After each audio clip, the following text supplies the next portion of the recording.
Elena Torres tightened the brim of her officer's cap as she stepped onto the sidewalk beneath the scorching midday sun in downtown Mexico City. Right in front of her sat a sleek silver sports car, gleaming under the sunlight. The kind of car she'd only seen in glossy magazines, never in real life. But no matter how dazzling it looked, it was parked right beneath a no parking sign. "This car can't be here," she muttered, not loud, but firm, as if reminding herself more than anyone else. Elena exhaled, pulled out her citation notebook, and began noting down the vehicle's information. This was her 18th infraction of the day, a long shift like any other, filled with heat, smog, and the usual scornful glares from impatient drivers. Yet something about this car kept her attention, not just its luxury, but the strange sense that it didn't belong on this street. The soft hum of an electric window broke her concentration. Elena didn't look up immediately. She knew the drill: stay professional, stay grounded. "Officer, is there a problem?" A male voice, deep, calm, courteous, but carrying that hint of confidence from someone used to being accommodated. "You're parked in a restricted zone," Elena replied, eyes still on her notebook. "I'm issuing a citation." "It was just for a moment. I had to take an urgent call," the man explained. Not rushed, not defensive. Elena paused. Something in his tone made her finally raise her gaze. He looked to be in his mid-30s, tall, angular features and dark eyes. Not flawless, but captivating. His hair was slightly tousled and his light blue shirt a bit wrinkled. Not like someone trying to impress, but like a man carrying a quiet storm within. And in that moment, even with her pen still poised over the page, Elena felt her heartbeat stumble, just slightly out of rhythm. Elena closed her citation book and handed the man the ticket like she had countless times before. "You can pay it online or at the traffic office," she said in a neutral tone, giving nothing away. And yet, her heart was still racing, not from fear, but from something harder to name, something that lingered in the look he had given her. "Thank you, Officer Torres," he replied, glancing briefly at her name tag. The gratitude sounded genuine, no sarcasm, no resistance. A rare thing. Elena turned away, resuming her patrol, but all afternoon, her mind couldn't seem to shake that name, Daniel Reyes. Elsewhere, inside the quiet, leather-scented cabin of his car, Daniel sat motionless behind the wheel. The freshly written ticket lay on the passenger seat. He stared at it, but his thoughts were far from the fine. All he could see was the young woman with steady eyes and a firm voice that didn't waver in front of him. Elena Torres, not the kind of woman to bow her head, not someone to be impressed by wealth or looks. He leaned back, closing his eyes. That morning his brother had called, their father's health had worsened, and everything else in his day had spiraled. The investor meeting forgotten, but Elena's voice, her calm presence, her fairness, had somehow pulled him out of the spin. He, Daniel Reyes, CEO of a major investment firm, the man used to controlling every room he walked into, had been quietly shaken by a traffic officer who looked him in the eye and didn't flinch. Meanwhile, Elena stood in front of her mirror after her shift, staring not at her reflection, but through it, not checking her appearance, but asking herself, what did I see in those eyes? Maybe it was sadness, maybe honesty, or maybe it was herself, reflected back in someone else's gaze. The next morning, Elena didn't think much about the day before. The city was still crowded, the traffic still noisy, and she was still a part of the same spinning wheel, blowing whistles, writing tickets, keeping order.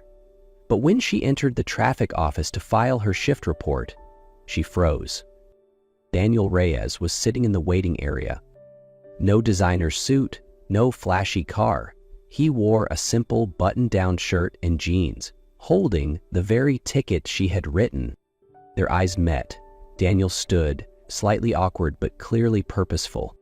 "Good morning, Officer Torres," he began, his eyes carrying something unusual, like he had debated this moment endlessly before arriving. "Good morning," Elena replied, unable to hide her surprise. "I didn't expect to see you here." "To be honest, I wasn't sure I'd come either," Daniel admitted. "I could have paid online, but..." He paused, then offered a small, careful smile. Thought I'd do this in person." Elena tilted her head, cautious but intrigued. "Do what exactly?" Daniel lifted the ticket. "Pay the fine, but also, I was hoping to ask if you'd join me for a cup of coffee. Just a conversation, no pressure, no expectations." Elena was silent for a moment. Her instinct was to decline. She was used to hollow compliments and men who thought charm could soften the rules. But Daniel was different. He wasn't begging, wasn't flirting. He just wanted to talk. "My shift ends at 6, she said, voice even. "I usually take a break at a small cafe near the town square." "So, would it be all right if I met you at 6:30? Daniel asked, like he didn't want to disturb whatever balance hung between them. Elena nodded. "If I show up, it'll be just a conversation, 1 hour, nothing more." "That's all I'm hoping for," Daniel smiled. And this time, his eyes said more than the invitation itself. The small cafe sat tucked between two aging buildings, its warm yellow lights spilling softly through frosted glass. Elena stepped in at 6:28. Not early, not late. She wasn't sure what to expect. A simple conversation, maybe just a polite gesture. But Daniel was already there, seated by the window with 2 cups of coffee in front of him.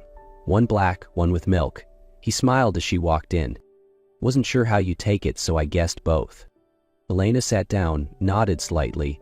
"I drink it black." Lucky me, he slid the right cup toward her. "I hate wasting things." At first, their conversation was light.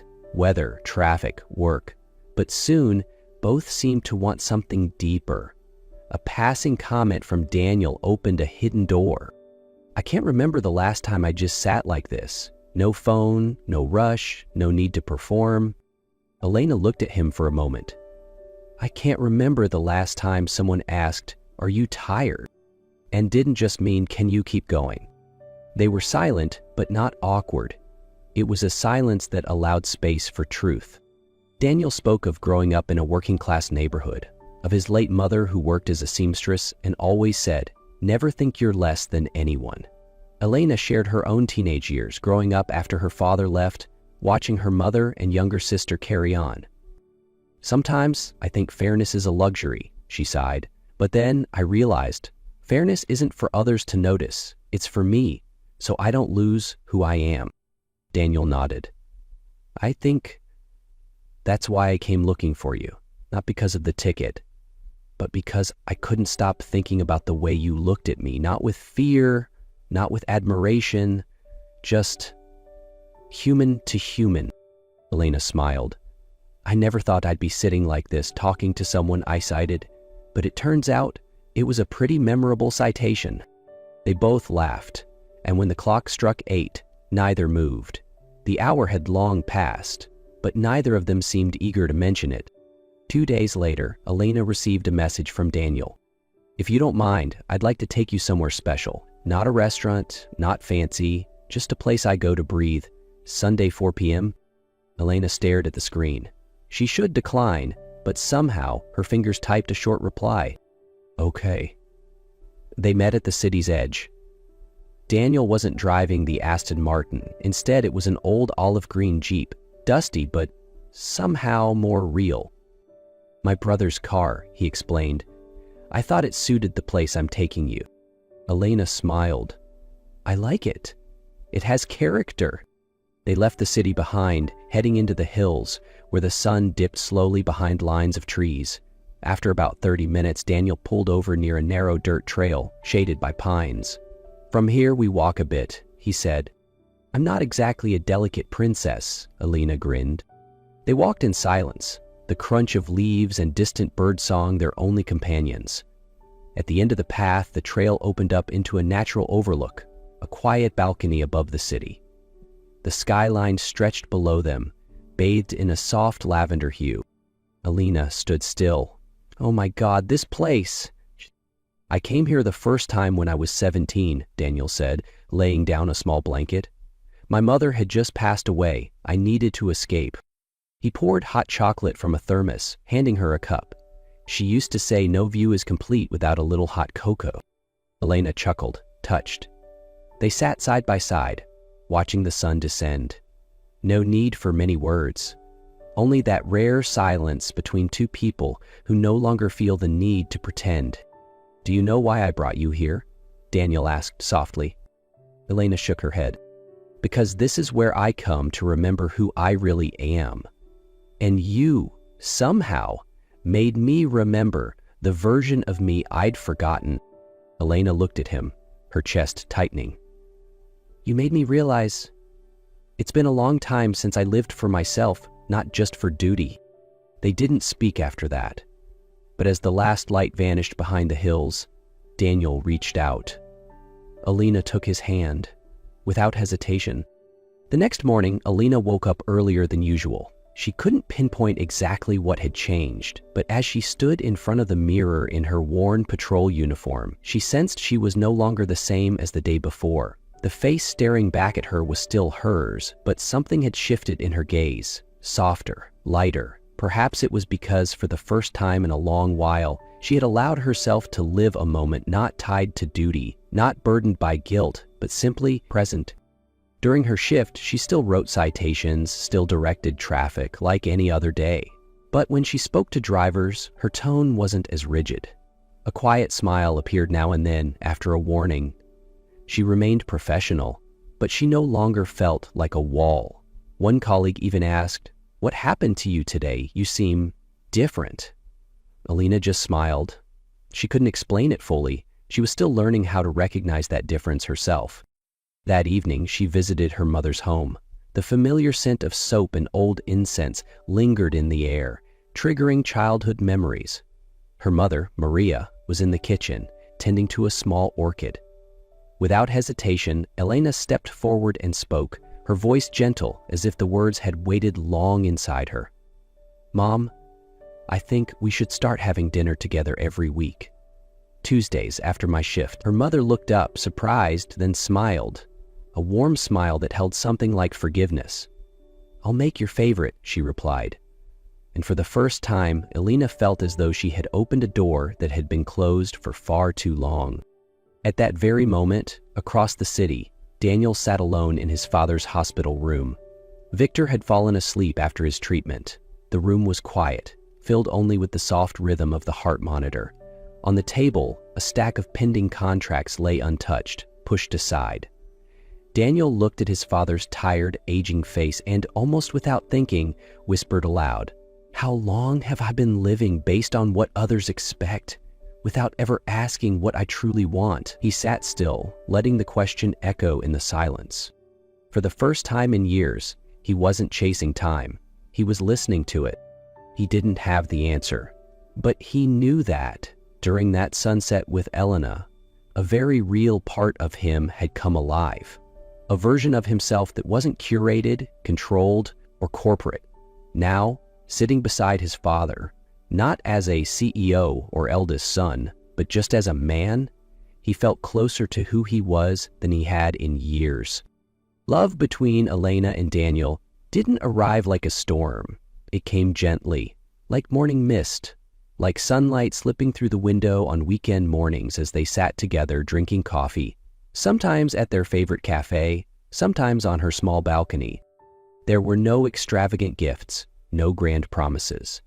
But there were rainy evenings when Daniel waited outside her station just to walk her home. There were quiet afternoons when Elena brought a homemade lunch to the hospital and sat beside Daniel while his father slept. They didn't say too much, but every word, every look held a quiet assurance, a presence, and a kind of affection that needed no label. Elena slowly began to shed the invisible armor she had worn for years, no longer keeping everything to herself. Daniel stopped chasing endless schedules to fill his own silences. Together, they learned how to slow down, and more importantly, how to be real. Every time her hand rested in his, Elena didn't feel like the stern officer or the daughter holding everything together. She felt like herself, whole, soft, loved, and loving back in equal measure. It wasn't loud, it wasn't flashy, but each day they shared, Elena realized maybe this was the kind of love she once thought she'd never have. 6 months later, at noon on the same crowded city street, a silver Jeep parked directly beneath the no parking sign. the exact spot where Elena had issued that infamous ticket. Elena frowned at the familiar vehicle. She approached, citation notebook already in hand. The window rolled down, and Daniel greeted her with a grin too innocent to be real. "Really, Officer Torres? No birthday exceptions?" She tilted her head. "Rules are rules, even for birthday boys." Daniel let out a dramatic sigh, though his eyes sparkled. "If you only knew why I parked here." He pulled out a small black velvet box and opened it. Inside was a simple, elegant ring. "Elena Torres, in the exact place where you gave me a ticket and a chance, I want to ask you, would you be willing to join me in all my future intentional violations from now on?" Elena bit her lip, moved but composed, finishing her citation with steady hands.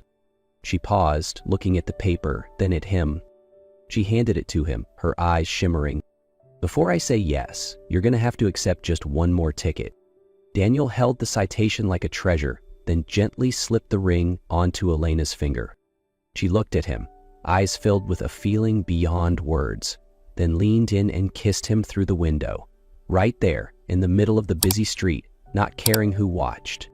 She was no longer just the officer with a whistle, and he wasn't the man behind the tinted glass. They were just two people, real, flawed, and somehow finally home. And as they stood there, between rules and emotion, Elena smiled softly and whispered, "In the end, what truly matters is being real." And somehow, on this noisy street, surrounded by chaos, they had found something rare: peace. A peace that began with a ticket and ended with a promise.